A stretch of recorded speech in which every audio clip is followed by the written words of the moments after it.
Course in Miracles, what it says: nothing real can be threatened, nothing unreal exists. Herein lies the peace of God. This is how A Course in Miracles began. It makes a fundamental distinction between the real and the unreal, between knowledge and perception. Knowledge is truth under one law, the law of love or God. Truth is unchanging, eternal, and undeniable. It can be unrecognized, but it cannot be changed. It applies to everything that God created, and only what He created is real. It is beyond learning because it is beyond time and process. It has no opposite, no beginning, and no end. It merely is. The world of perception, on the other hand, is the world of time, of change, of beginning and ending. It is based on interpretation, not on facts.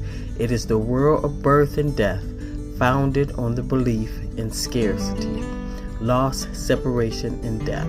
It is learned rather than given, selective in its perpetual emphasis, unstable in its functioning, and inaccurate in its interpretation.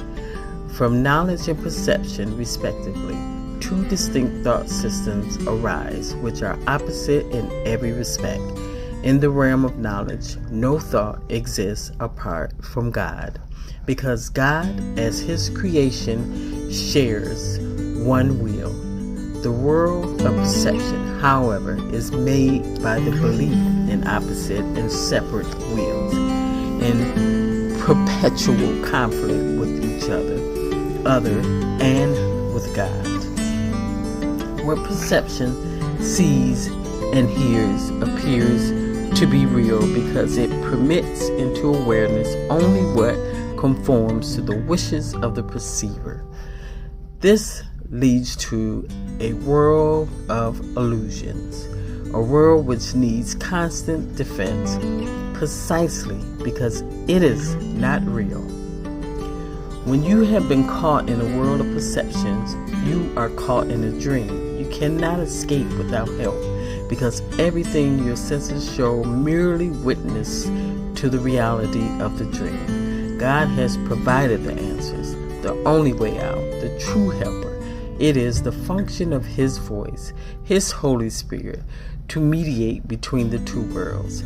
He can do this because while on one hand He knows the truth, and on the other He also recognizes our illusions, but without believing in them. It is the Holy Spirit's goal to help us escape from the dream world by teaching us to reverse our thinking and unlearn our mistakes.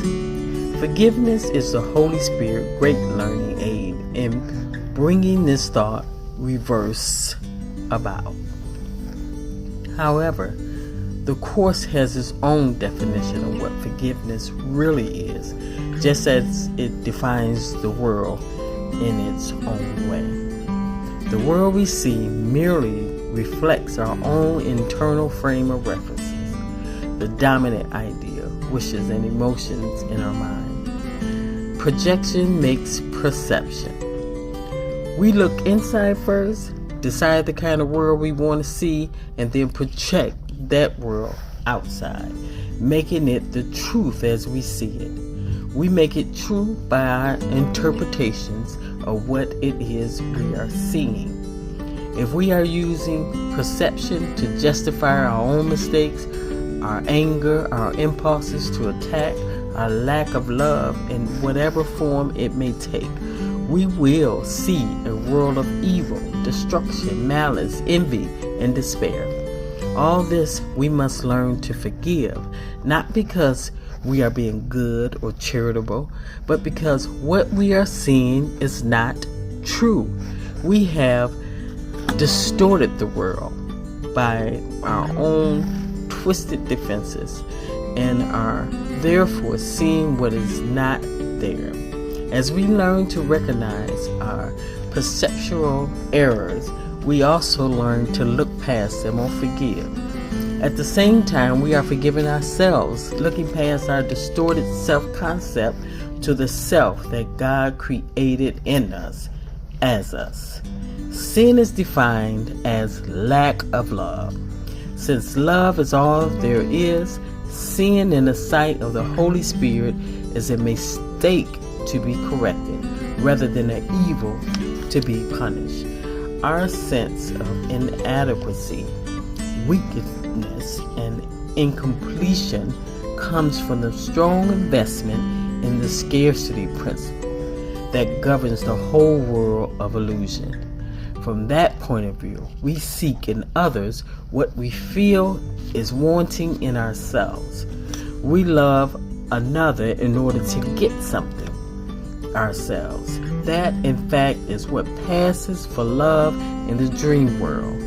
There could be no greater mistake than that, for love is incapable of asking for anything.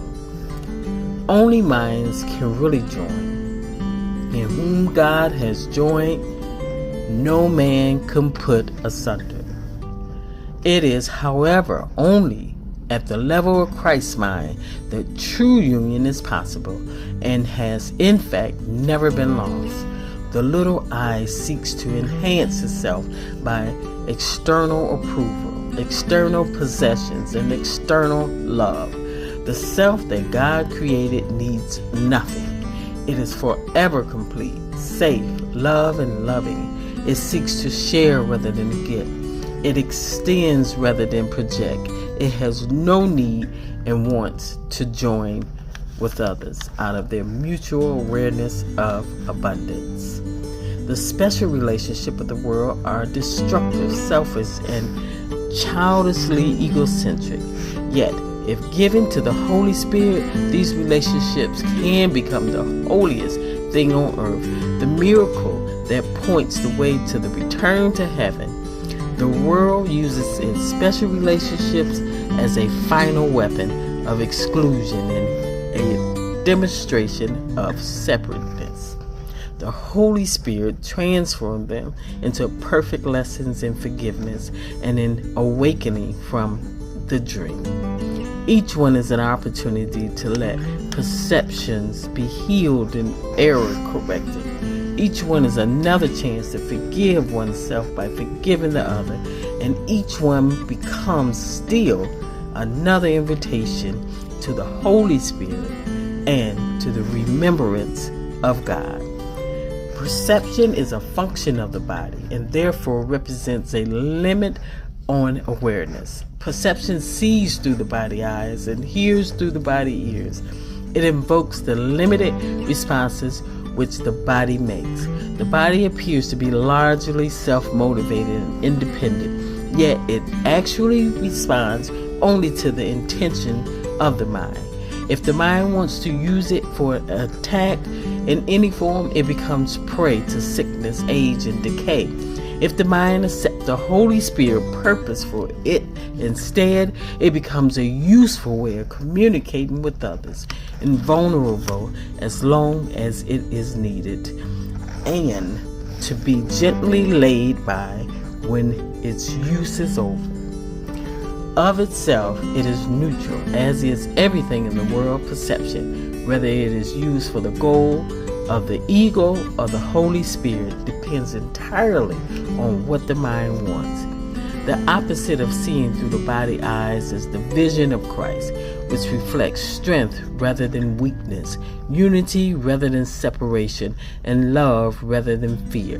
The opposite of hearing through the body's ears is communication through the voice for God. The Holy Spirit, which abides in each of us, his voice seems distant and difficult to hear because the ego, which speaks for the little separate self, seems to be much louder. This is actually reversed. The Holy Spirit speaks with unmistakable clarity, overwhelming appeal. No one who does not choose to identify with the body could possibly be deaf to his message of release and hope, nor could he fail to accept joyously the vision of Christ in glad exchange for his miserable picture of himself. Christ's vision is the Holy Spirit's gift, God's alternative to the illusion of separation and to the belief in the reality of sin, guilt, and death. It is the one correction for all errors of perception, the reconciliation of the seeming opposite on which this world is based. Its kindly light shows all things from another point of view, reflecting the thought system that arise from knowledge and making return to God not only possible but inevitable. What was regarded as injustice done to one by someone else now becomes a call for help and for union. Sin, sickness, and attack are seen as misconceptions, calling for remedy through gentleness and love. Defenses are laid down because where there is no attack, there is no need for them. Our brothers need become our own because they are taking the journey with us as we go to God. Without us, they will lose their way. Without them, we can never find our own. Forgiveness is unknown in heaven, where the need for it will be inconceivable.